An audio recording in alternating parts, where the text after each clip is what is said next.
Hello student, स्वागत है अपना यूट्यूब चैनल इवन पाठशाला में। तो आइए आज से हम लोग जो है क्लास 10th का जो है मैथ हम लोग पढ़ेंगे, यानी पूरी हिंदी मीडियम में। ठीक है, यानी क्लास 10th का जो है बहुत दिन से बहुत सारे स्टूडेंट जो है बोला जा रहा था कि क्लास 10th का जो है मैथ कब से स्टार्ट करेंगे। तो क्लास 10th का जो है फाइनली आज से जो हम लोग मैथ का जो है स्टार्ट कर लेंगे। ठीक है, और आज का जो इंट्रोडक्शन क्लास होगा, सबसे पहले आप लोग को पता ही है क्लास 10th का जो फर्स्ट चैप्टर का जो नाम है वो है रियल नंबर, मतलब वास्तविक संख्या। क्या है वास्तविक संख्या?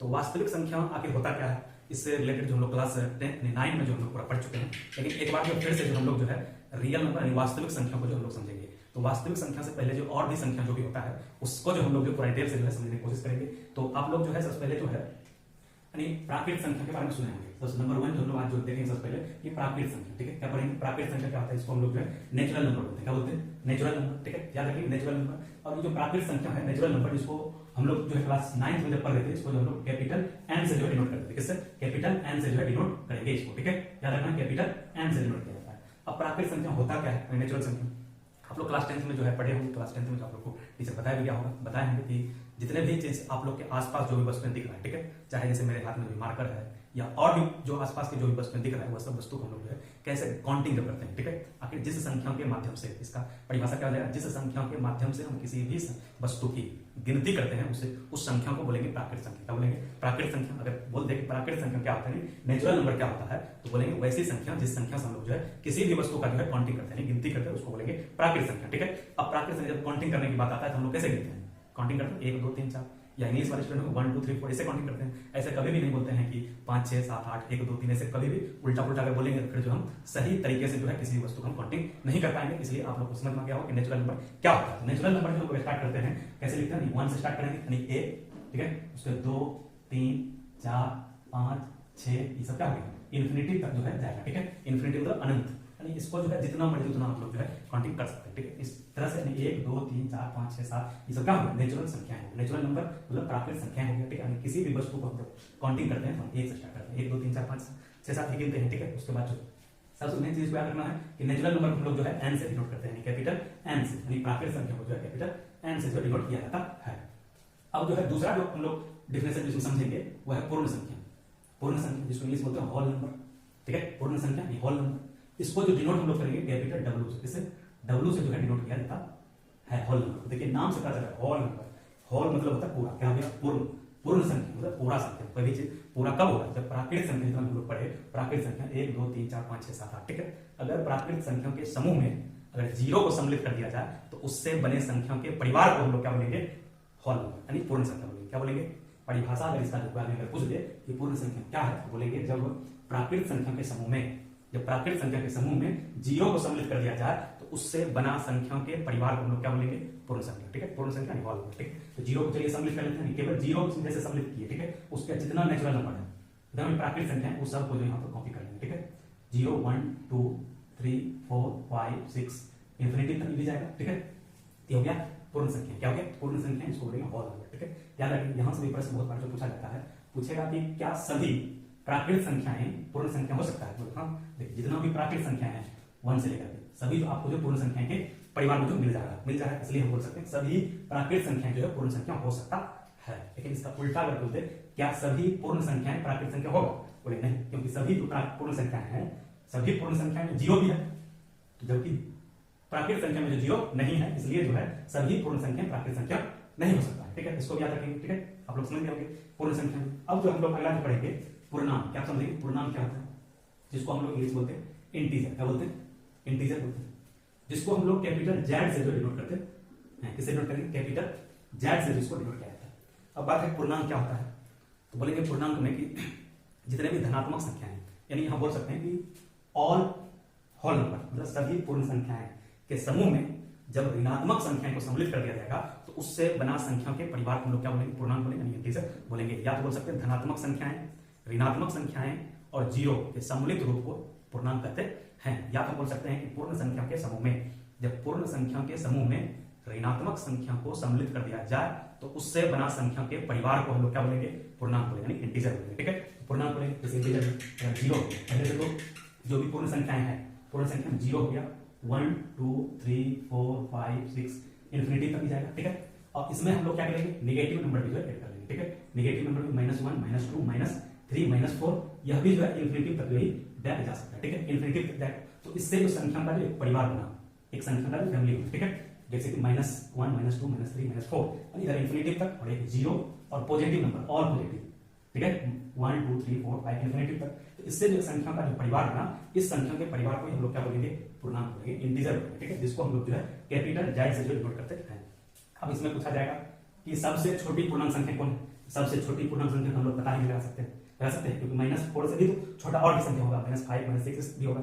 या पूछ सकता है कि सबसे बड़ी पूर्णांक संख्या कौन है, सबसे बड़ी भी हम पता नहीं कर सकते हैं, ठीक है। लेकिन हम जैसे पूर्ण संख्या पढ़े थे, पूर्ण संख्या में छोटी का पता कर सकते हैं कि पूर्ण संख्याएं का सबसे छोटा सदस्य, सबसे छोटा नंबर कौन है, 0 हो जाएगा। या प्राकृत संख्या का जो सबसे छोटा नंबर जो को पूछा जाए, सबसे छोटा सदस्य कौन है, तो वह 1 हम पता कर सकते हैं, ठीक है। और इसका जो लार्जेस्ट नंबर, ठीक है, बड़ी से बड़ी संख्याएं जो है नहीं पता कर सकते, ठीक है। लेकिन इसमें क्या है, पूर्णांक में ना तो हम छोटी संख्या का पता लगा सकते हैं और ना ही बड़ी संख्या का जो है पता लगा सकते हैं, ठीक है। आप लोग आसानी समझ गए। अब देखिए, अब जो हम लोग चौथा जो डेफिनेशन समझेंगे, परिमेय संख्या पढ़ेंगे। क्या पढ़ेंगे, परिमेय संख्या क्या है। परिमेय संख्या को इंग्लिश में हम लोग बोलते हैं रेशनल नंबर। क्या बोलते हैं, रेशनल नंबर। रेशनल नंबर को हम लोग जो है क्यू से डिनोट करेंगे, किससे, कैपिटल क्यू से जो है रेशनल नंबर को डिनोट किया जाता है। रेशनल नंबर यानी परिमेय संख्या। आप लोग जो क्लास 9 में भी पढ़े होंगे या बुक में लिखा भी होता है परिमेय संख्या परिभाषा कि वैसा संख्या यानी वैसी संख्या जिसे हम भिन्न p/q के रूप में लिख सकते हैं, उसे कहते हैं परिमेय संख्या। यानी भिन्न मतलब क्या, भिन्न उसको बोलेंगे जिसमें कि एक अंश होगा, क्या होगा, एक अंश होगा, एक हर होगा, ठीक है। यानी भिन्न में दो चीजें हैं, यानी ऊपर वाले संख्या को अंश, नीचे वाले को हर बोलेंगे, ठीक है। नॉमिनेटर और डिनोमिनेटर, ठीक है। यानी ऊपर वाला क्या बोलेंगे, नॉमिनेटर बोलेंगे, और नीचे वाला को डिनोमिनेटर बोलेंगे, ठीक है। यानी वैसी संख्याएं जिसे हम भिन्न p/q के रूप में, किस फॉर्म में, p/q के रूप में लिख सकते हैं, उसको बोलेंगे क्या, परिमेय संख्या, ठीक है। आप लोग समझ गए होंगे। लेकिन वहां एक कंडीशन होगा कि q नॉट इक्वल टू 0 होना चाहिए। q नॉट इक्वल टू 0 यानी हर का जो मान कभी भी 0 नहीं होगा, ठीक है। तो यही हम लोग पढ़े थे। अब इसका जो डेफिनेशन तो इंपॉर्टेंट उतना तो है, इसका जो है एग्जाम्पल सबसे ज्यादा इंपॉर्टेंट है कि आखिर इसमें कौन कौन से नंबर आ सकता है। देखिए, अभी जितना भी हम पूर्णांक पढ़े, ठीक है, जो भी इंटीजर पूर्णांक क्या सकता है, नेगेटिव नंबर, जितना भी 0 पॉजिटिव नंबर, ये सारा संख्या जो है इसमें इंक्लूड हो जाएगा, सभी को हम परिमेय संख्या बोल सकते हैं। यानी ऑल इंटीजर आर परिमेय रेशनल नंबर। क्या बोलेंगे, all integer are rational number, यानी सभी पूर्णांक को परिमेय संख्या कह सकते हैं। बोलेंगे 0 बोल सकते हैं क्या, हाँ 0 को बोल सकते हैं। इसलिए 0 बोल सकते हैं कि 0 के बटे में जो है कुछ भी नहीं रहता, 1 छिपा रहता है, ठीक है, 1 नीचे छिपा रहता है, इसलिए जो 0 भी क्या होगा वो रेशनल नंबर होगा। या माइनस वाला कोई भी नंबर है, -1 हो इसके नीचे भी 1 होगा, या -2 हो इसके नीचे भी 1 रह सकता है, ये सब जो है रेशनल नंबर है। या कोई भी सिंपल नंबर हो, ठीक है, 6 हो गया, इसके नीचे भी 1 रहता है, इसलिए ये रेशनल नंबर है। 5 है, इसके नीचे भी 1 रहता है, इसलिए ये क्या है, रेशनल नंबर है। अब रेशनल नंबर देखिए, कभी कभी जो है जो डेसिमल नंबर हो, जो भी डेसिमल नंबर अगर पॉइंट में नंबर रहता है, ठीक है, डेसिमल नंबर जैसे 3.46 इस तरीके से अगर पूरा ही टर्मिनेट हो गया, ठीक है, पूर्ण रूप में अगर कट गया, ठीक है, या तो क्या होगा, रेशनल नंबर होगा ही, ठीक है, इस तरीके से नंबर आता है। या इस पर कभी कह सकता है कि 4.23, ठीक है, इस पर जो रेकरिंग लगाएगा बा, ठीक है, इसका मतलब हो गया कि यही नंबर सेम जो है 232323 जो है रिपीट होगा। जब इस तरह का भी नंबर अगर आता है तो वह भी क्या होगा, रेशनल नंबर होगा, ठीक है। बस समझना रेशनल नंबर जो है कौन कौन संख्या हो सकता है, ठीक है। सबसे पहले हम क्या बोले, जिसको हम भिन्न p/q के रूप में लिख सकते हैं। कंडीशन होगा q नॉट इक्वल टू 0 होना चाहिए, और जो 0 भी क्या होगा, परिमेय संख्या होगा, क्योंकि इसके नीचे हम लोग जो है 1 लगा सकते हैं, ठीक है। 0 का 1 बोल सकते हैं। माइनस वाला जो भी नंबर -1 है, इसके नीचे भी 1 जो छिपा रहता है, या -2 है, इसके नीचे भी 1 छिपा रहता है, इसलिए जो है यह भी क्या है, परिमेय संख्या होता है। या सिंपल कोई भी नंबर है, 6 है, 5 है, कुछ भी, वह सब के नीचे भी 1 छिपा रहता है, इसलिए ये भी क्या है, एक परिमेय संख्या है। या कोई डेसिमल वाला नंबर है, पॉइंट वाला, अगर पूर्ण रूप में या कटा हुआ, ठीक है, तो इसको भी हम लोग बोलेंगे परिमेय संख्या। इस तरीके से रेकरिंग भी रह सकता है, 4.23 पर जो रेकरिंग रहता है, तो इसको भी हम लोग जो परिमेय संख्या बोल सकते हैं। या बटे के फॉर्म में कोई भी संख्या है, ठीक है। या देखिए आप लोग पाई का जो मान सुने हैं, पाई का जो मान होता है 22/7, ये भी क्या है, रेशनल नंबर है, 22/7, ठीक है। या रेशनल नंबर में जो हम लोग रूट में कोई भी नंबर है, ठीक है, कोई भी रूट में वैसा नंबर जो कि क्या हो, परफेक्ट स्क्वायर हो किसी नंबर का, ठीक है, परफेक्ट स्क्वायर, इसका वर्गमूल निकलना चाहिए, जैसे 25 का वर्गमूल हो सकता है 5, तो इसलिए यह क्या है, रेशनल नंबर है। या घन रूट 64 रह सकता है, घन रूट क्या है, घन रूट में भी रहता है 64 है, इसका भी जो हम बोल सकते हैं 4 हो जाएगा, ठीक है। घन रूट इसका निकालेंगे 4 आ जाएगा, क्योंकि इसको जो है लिख सकते हैं हम रूट 4 × 4 × 4 लिख सकते हैं। और घन रूट का जो है रूल है, रूट के अंदर से प्रत्येक 3 नंबर का जो पेयर होता है, ठीक है, उसमें से एक नंबर जो बाहर करते हैं उसको बोलते हैं घन रूट। इस तरीके से निकालते हैं। अगर यह भी नंबर रहे तो इसको भी हम लोग क्या बोलेंगे, परिमेय संख्या बोलेंगे। यानी रूट के फॉर्म में कोई भी नंबर ऐसा रहे जिसका कि वर्गमूल निकल जाए, जैसे 144, रूट 144 क्या है, परिमेय संख्या है। क्योंकि इसका वर्गमूल निकलता है, इसका जो वर्गमूल हम लोग बोल सकते हैं कि 12 होगा, 12 गुना 12 144 हो जाता है। इसलिए यानी रूट के अंदर कोई भी नंबर वैसा है जिसका कि वर्गमूल निकल जाए, यानी परफेक्ट स्क्वायर हो या परफेक्ट क्यूब हो, ठीक है, तो वह भी रेशनल नंबर होगा।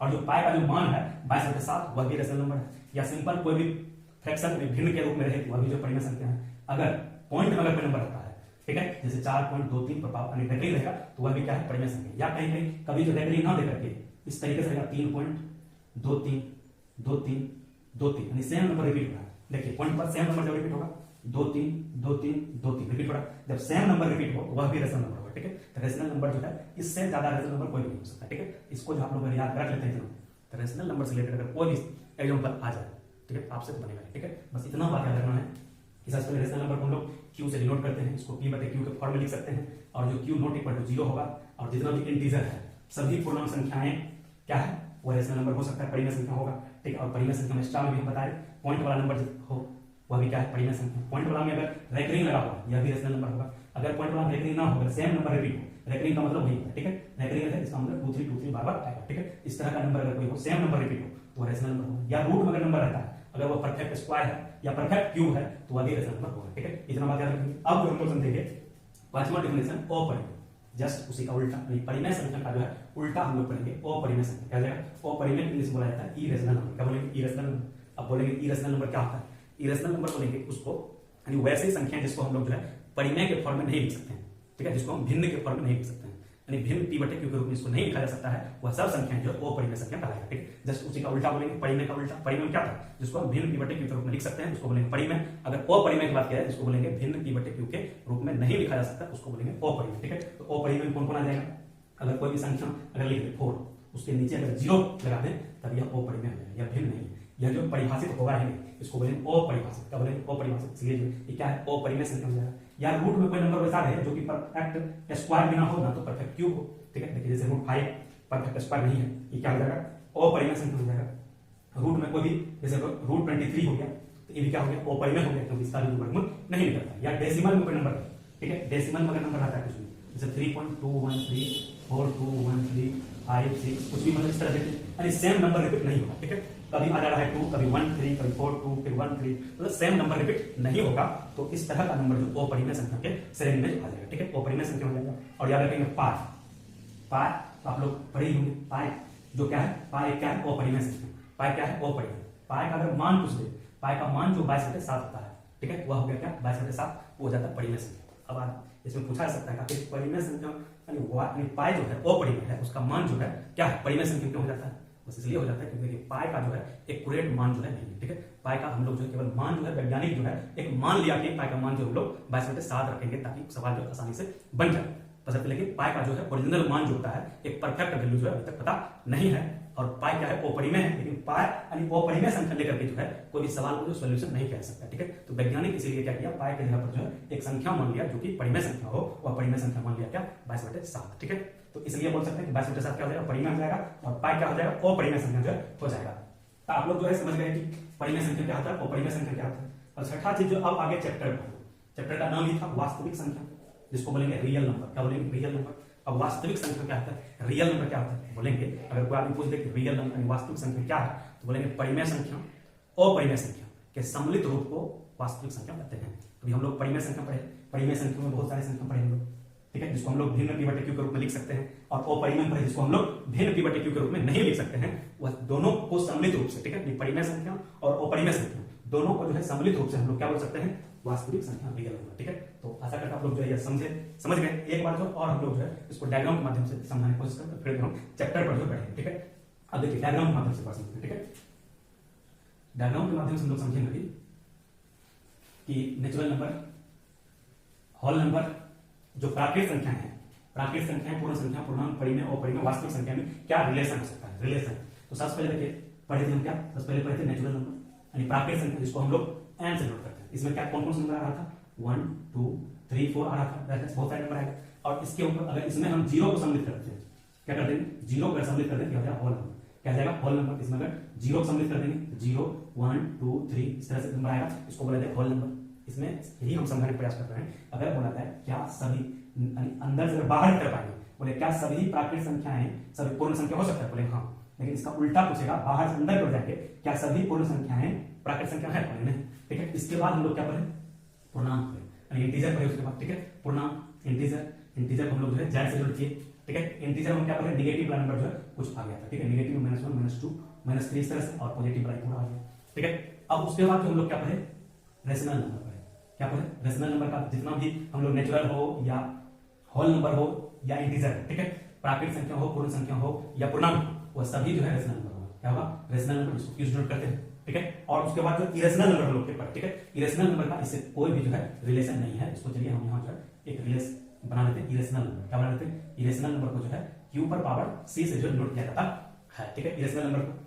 अब रियल नंबर हम पढ़े, तो रियल नंबर क्या बताया? जितना भी परिमेय संख्या है और अपरिमेय संख्या है, ये पूरे को सम्मिलित रूप से क्या बोलेंगे? सम्मिलित रूप से ये सब क्या बोलेंगे? Real number. ये पूरे को क्या बोलेंगे? रियल नंबर बोलेंगे, ठीक है। रियल नंबर, ठीक है, इसको बोलेंगे रियल नंबर। यहाँ से क्या बोलते हैं? अगर पूछ दे क्वेश्चन, क्या सभी प्राकृत संख्याएं रियल नंबर होगा? बोले हाँ।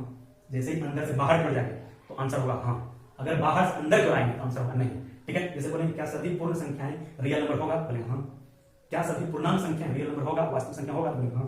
क्या सभी परिमेय संख्या रियल नंबर होगा? हाँ। क्या सभी अपरिमेय संख्या रियल नंबर होगा? हाँ, ठीक है। यानी अंदर से जब हम बाहर की ओर जाते थे तो सबका आंसर हाँ में हो रहा था, ठीक है। जब उसी का उल्टा जस्ट बाहर से जो है अंदर की ओर आएंगे उसका आंसर हो जाएगा नहीं। क्या बोलेंगे? अगर बोला जाए क्या सभी वास्तविक संख्या रियल नंबर क्या रेशनल नंबर हो सकता है? बोले नहीं, क्योंकि रियल नंबर के अंतर्गत जो है इरेशनल नंबर जाता है, यानी अपरिमेय संख्या भी आता है, इसलिए जो है सभी रियल नंबर जो है कभी भी रियल नंबर नहीं हो सकता, ठीक है।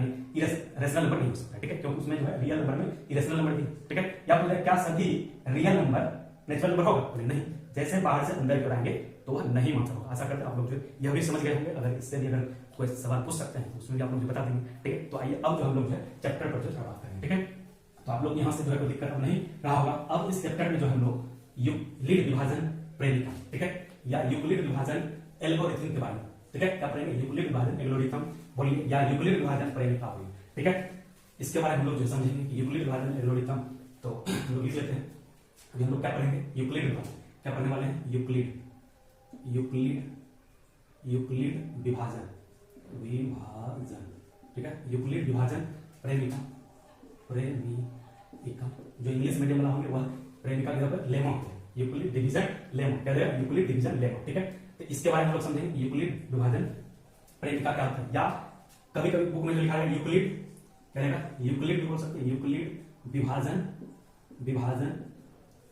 एल्गोरिथम, क्या बोलेंगे? एल्गोरिथम बोल सकते हैं, ठीक है। क्या बोलेंगे? एल्गोरिथम, ठीक है। इसको हम लोग जो है मेनली समझने की कोशिश करें। अब जो है आखिर इसका जो है जरूरी क्यों पड़ा? वैज्ञानिक जो भी मैथमेटिक्स वैज्ञानिक था वह जो है इसको क्यों लाया? कुछ तो उद्देश्य होगा। इसका बस एक ही उद्देश्य है, आप लोग बचपन से पढ़ रहे हैं, HCF पढ़ रहे हैं, HCF, ठीक है, जिसको हम लोग बोलते हैं मौसो, हिंदी क्या बोलते हैं? मौसो, मतलब महत्तम समापवर्तक, या इंग्लिश में बोला हाईएस्ट कॉमन फैक्टर, ठीक है। क्या देगा? हाईएस्ट कॉमन फैक्टर, यानी HCF। हम लोग तो बचपन से पढ़ रहे, क्लास 2-3 में ही सीख गए थे HCF बनाने का, लेकिन वहां पर जो लोग जैसे बोला जाता था कि 16 और 18 का जो है HCF लगाइए, ठीक है। आप लोग फटाफट निकाल लेते थे। इसका जो 16 का जो है आराम से गुणनखंड करते थे, 2 से लगाते थे, 8 हो जाता था, 2 से लगाएंगे 4 हो जाएगा, 2 से लगाएंगे फिर 2 आ जाएगा, 2 से लगाएंगे 2 आ जाएगा, ठीक है। ये तरीका था। फिर से जो 18 का जो है हम लोग गुणनखंड करते थे, ठीक है। फैक्टराइज 2 से लगाएंगे 9 हो जाएगा, फिर 3 से लगाएंगे 3 आ जाएगा, फिर 3 से लगाएंगे 1 आ जाएगा। यहाँ दोनों नंबर का है फैक्टराइज हम लोग कर लिए। 16 को लिख सकते हैं 2 into 2 into 2 into 2 के फॉर्म में लिखा जा सकता है, और 18 को जो हम लोग लिख सकते हैं 2 into 3 into 3 के फॉर्म में लिख सकते हैं। इस तरीके से बनाते थे। अब इसमें हम लोग क्या करते थे? वैसा संख्या चूज करते थे जो कि दोनों में कॉमन आ जाए, ठीक है। तो वही संख्या क्या होता है? HCF बताते थे। HCF जैसे बनाते थे HCF, ठीक है। HCF बनाते थे, इसमें कॉमन क्या है? एक ही संख्या है, 2 केवल कॉमन आ जाए, और कोई संख्या कॉमन है नहीं। इसका आंसर इसे क्या हो जाता है? 2 हो जाता है।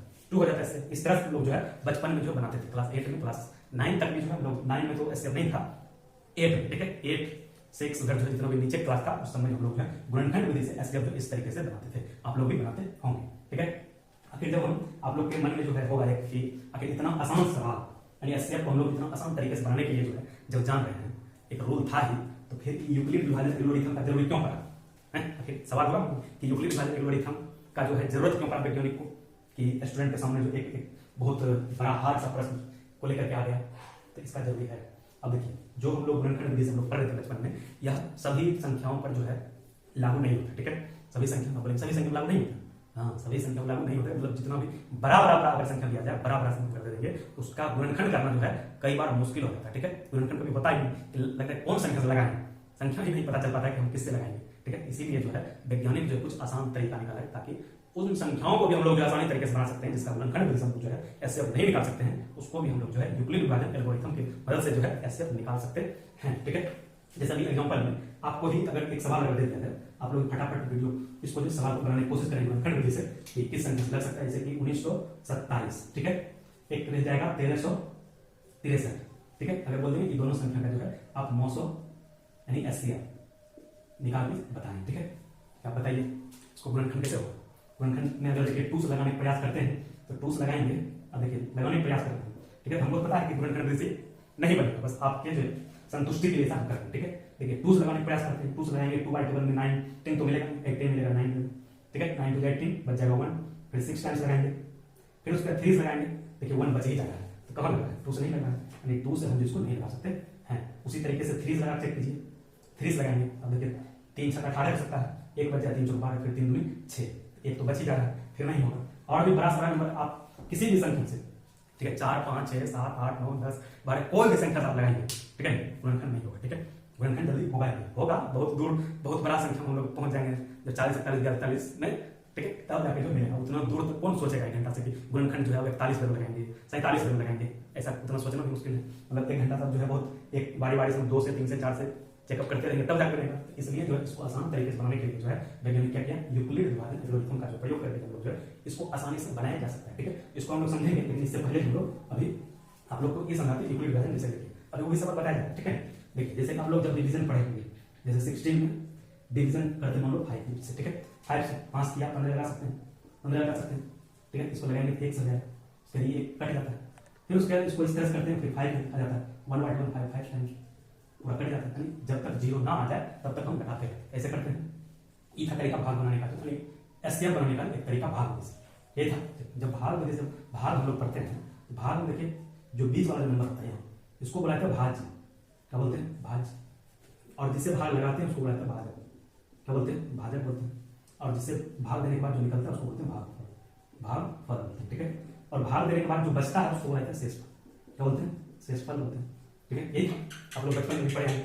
अब इसको जो हम लोग सूचित, इसको जो ए से डिनोट किया जाता है, किससे ए से, जो भाजक है इसको जो बी से डिनोट करते हैं, किससे बी से, जो भागफल इसको क्यू से डिनोट किया जाता है। ठीक है, जो शेष है इसको इंग्लिश में रिमाइंडर बोलते हैं, इसलिए इसको जो है आर से डिनोट करेंगे, किससे आर से डिनोट करेंगे। अब आप लोग जो है पढ़े होंगे इसका भाज्य बराबर भाग को, जब कोई भाग हो इसको जांच करने के लिए क्या तरीका था, तरीका अगर इतना मान लिया जाए, इसका तरीका था कि दोनों हम लोग गुना करते थे और जो है जो रिमाइंडर बचा शेषफल उसको जोड़ लेते थे, 5 किया 15 और उसमें 1 जोड़ लेते थे, 16 हो जाता था, बीच वाला अगर आ जाता तो सवाल क्या सही है, यही तरीका था। इससे फॉर्मूला करना भाज्य बराबर, तो बोल सकते हैं भाज्य बराबर हो जाएगा भाजक, भाजक गुना भागफल, भागफल प्लस हम जो है शेष बोल सकते हैं, क्या बोल सकते हैं शेषफल, शेष बोल सकते हैं। अब देखिए इसी को हम लोग सूचित किए हैं कुछ लेटर से, तो भाज्य को हम लोग सूचित किए हैं ए से, यहाँ पर हम लिख सकते हैं ए, क्या लिख सकते हैं ए, इंटू भाजक हम सूचित किए हैं बी से, और इंटू भागफल हम लोग जो है क्यू से डिनोट किए हैं, प्लस का आ जाएगा शेष जो कि हम लोग आर से डिनोट किए हैं। इस तरीके से हम लोग जो एक फॉर्मूला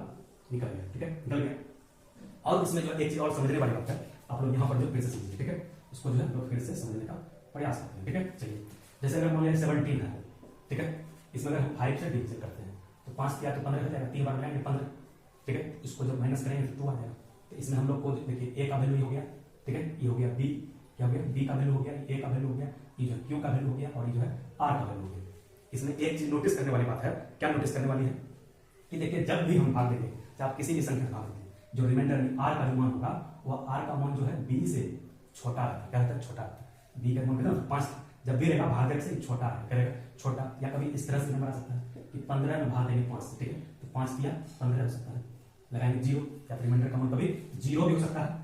इसमें 2 निष्कर्ष हम लोग पहुंचे, रिमाइंडर का जो मान, जो आर का जो मान होगा वह आर का मान क्या होगा 0 से बड़ा हो सकता है और 0 के बराबर हो सकता है, क्या सकता है 0 से बड़ा और 0 के इक्वल, 0 क्या सकता है और 0 से बड़ा 1 2 3 4 5 6 कुछ भी जो है नंबर आ सकता है। इस चीज हम लोग समझ चुके हैं, रिमाइंडर जब भी शेषफल जब भी होगा या तो 0 होगा या तो 0 से बड़ा होगा। ठीक है, और एक चीज हम यहाँ देखने के लिए मिला कि जो शेषफल है वह जो है भाजक से क्या है छोटा होगा, मतलब बी से छोटा होगा, बी से क्या होगा रिमाइंडर जो होगा वह बी से क्या होगा छोटा होगा, क्या होगा, बी से छोटा होगा, आर का मान, ठीक है, बी से छोटा हो गया, बराबर भी नहीं हो सकता है, ठीक है, बराबर नहीं है, ठीक है। तो इसको सम्मिलित रूप से हम ऐसे एक तरीके से लिख सकते हैं, जो आर का जो वैल्यू है, आर का वैल्यू वो जो है 0 के इक्वल हो सकता है, ठीक है, 0 के इक्वल या 0 से बड़ा हो सकता है, और जो आर का जो मान होगा वह छोटा होगा इससे, बी से, ये भी एक यहां से रूल आया, इसको सम्मिलित यहां पर लिख लीजिएगा।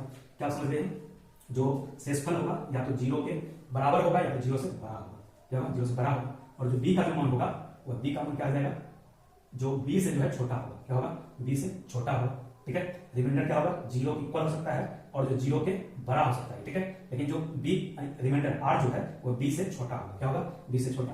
ये बात जो है हमेशा याद रखिए, यही जो रूल आया हमको ए बराबर B into Q plus R, यही रूल है क्या, यूक्लिड विभाजन एल्गोरिथम, ठीक है, यूक्लिड विभाजन एल्गोरिथम जो है इसी को हम लोग बोलेंगे, ठीक है। अब इसको जो हम लोग आखिर समझ में फॉर्मूला कैसे आया, अब इसको बनाया कैसे जाए, ठीक है। हम लोग जो है एससीएफ निकालने के लिए पढ़ रहे थे, लेकिन बुक में सवाल आएगा कि एससीएफ जो निकालना, बट निकालना है किससे, यूक्लिड विभाजन एल्गोरिथम का प्रयोग करके, ठीक है, प्रयोग करके, इसलिए इसको हम लोग समझने का प्रयास करते हैं। चलिए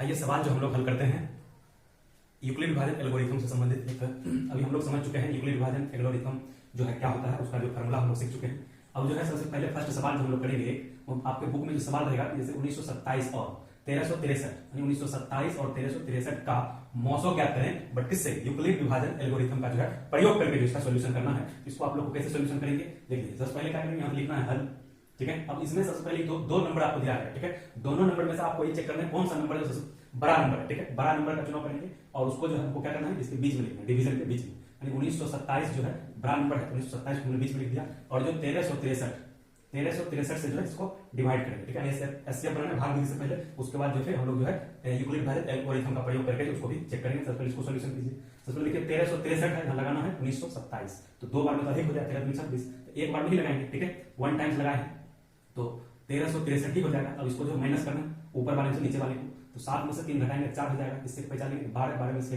6 हो गया, यहाँ बच गया कितना, 8 बच गया, 8 में से 3 चला गया, 5 हो गया और 1 का कट ही गया, ठीक है। फिर से इसको क्या करेंगे, यहाँ डिवीजन का सिंबल लगाएंगे और यहाँ पे 1363 को इस बीच में यहाँ पर लिख लेना, ठीक है, ये हम लोग जो है बचपन में ही पढ़े, ठीक है।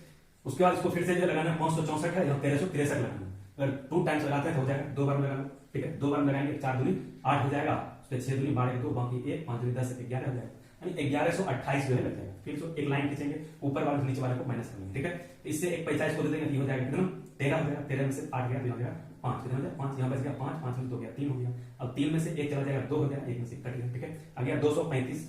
अब इसको फिर से जो है डिवीजन का सिंबल लगाते हैं, फिर से पुनः जो है 564 पे हम लिखना है, 564 यहाँ लिख लीजिए, ठीक है। अब 235 को जो है 2 बार लगाते हैं, 470 करता है, ठीक है, तो 2 बार लगा लेंगे तो जाएगा 470। अब इसको जो है माइनस कर लेंगे, यानी 400 यानी 4 में से 0 घटाएंगे 4 हो जाएगा, इससे बचा लेंगे 16 में से 7 घटाएंगे तो 9 हो जाएगा, ठीक है, और यहाँ 4 बचा, 4 में से कट गया। फिर उसके बाद फिर डिवीजन का सिंबल लगाएंगे, फिर इस बार जो है 235 को यहाँ पर लिखेंगे, 235 लिख देंगे। अब इसको 2 टाइम्स लगाएंगे, फिर से 2 बार लगाएंगे, 4 दूनी 8 हो जाएगा, 9 दूनी 18 हो जाएगा, 188। अब इसको माइनस कर देंगे, फिर इससे बचा लेंगे 15 में से 8 चला गया 7 हो जाता है, और यहाँ बच गया 2, इससे बचा लेंगे 12 12 गया 4 हो जाएगा, और यहाँ 1 में से कट गया। फिर पुनः इसको डिवीजन का सिंबल लगाएंगे, उसके 94 को जो यहाँ पर लिखना, ठीक है। फिर 47 में 2 बार लगाएंगे, 47 दूनी तो 54 आ ही जाएगा, फिर पूरा क्या होगा, कट गया। इतना तो आप लोग को करना ही है, ठीक है। अब बात है कि हमको आखिर सिंपल तो बनाने की बोला गया कि आखिर दोनों सवाल का जो है बुक में रहेगा यूक्लिड विभाजन एल्गोरिथम का जो है प्रयोग करके जो हमको एससीएफ निकालना होता है, मौसो निकालना है। तो अब जो आइए यहाँ पर जो हम समझते हैं कि यूक्लिड विभाजन एल्गोरिथम का जैसे आपका बन जाएगा, यहाँ नीचे पर जो आपको लिखना है, नीचे से, मेरे पास नीचे जगह नहीं, यहाँ से हम लोग जो लिखना स्टार्ट करते हैं, आप लोग को दिख रहा होगा, यहाँ लिखेंगे यूक्लिड विभाजन, क्या लिखेंगे,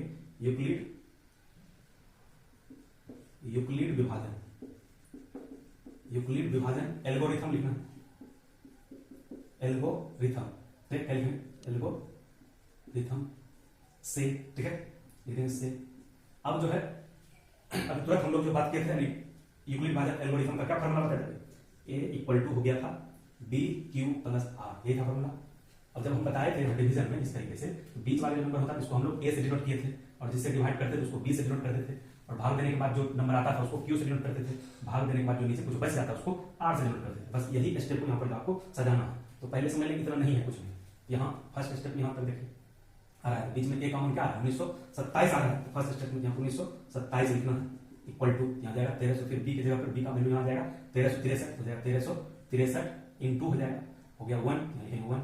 फिर प्लस में क्या है आर, आर का वैल्यू में क्या जाएगा 564 आ जाएगा, 564 लिखेंगे। फर्स्ट स्टेप हो गया। अब सेकंड स्टेप यहाँ आइए, फिर यहाँ पर ए का वैल्यू हो जाएगा कितना 1363, लिखेंगे 1363 लिख लेंगे, ठीक है, इक्वल टू अब यहाँ बी का मान क्या आ जाएगा 564 हो जाएगा, लिखेंगे 564 इंटू यहाँ पर क्यू का मान हो जाएगा 2 लिख लीजिए, प्लस आर का वैल्यू हो जाएगा 235, यहाँ लिखिए 235 जो हम लोग लिख लेंगे, ठीक है। फिर से तीसरा स्टेप यहाँ से लेंगे, तो ए का वैल्यू हो जाएगा 564, लिखेंगे 564 लिखेंगे इक्वल टू गुना, फिर बी का वैल्यू हो जाएगा 235, यहाँ लिखेंगे 235 गुना हो जाएगा, फिर क्यू का मान 2 हो जाएगा, 2 लिख लेंगे, प्लस का आर का वैल्यू हो जाएगा नीचे वाला 94, यहाँ लिख देंगे 94, ठीक है।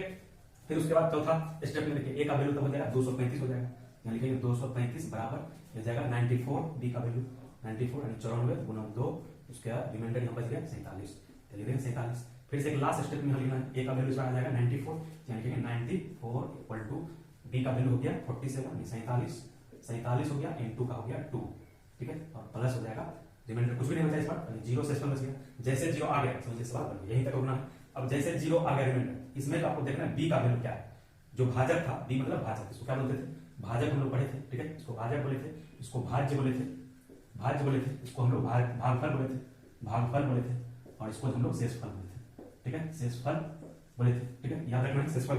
तो जैसे शेषफल जीरो आया तो वहां पर आपको क्या देखना है भाजक देखना है, तो भाजक क्या है 47, यही आंसर हो गया। तो लास्ट में यहाँ पर जो है लिख लेंगे 900 बराबर हो गया 47 आंसर, ठीक है। इसी तरीके से बनाना है।